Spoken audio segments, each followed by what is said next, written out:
والله العظيم احنا مقصرين جامد قوي في حق لاعيبتنا وبطولاتنا يعني.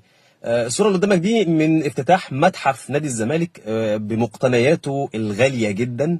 حازم إمام بيصور الستارز اللي لعب بيه نهائي دوري أبطال أفريقيا سنة 2000 من 25 سنة.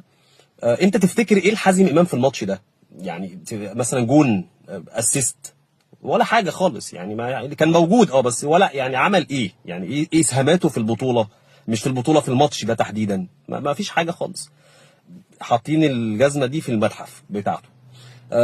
تيشيرت جمال حمزة اللي لعب بيه ماتش لاتسيو الإيطالي في احتفالية المئوية بتاعت نادي الزمالك. مين لاتسيو ده أصلا يعني أساسا يعني إيه دي مقتنيات المتحف يعني. نعمل إيه إحنا بقى لصندي بقى بتاع اللي حط جون في ريال مدريد، وحسام غالي لما رقص الجون؟ يعني ده احنا ناخدهم كده بأجسامهم نعلقهم في النادي يعني، نعمل لهم تماثيل.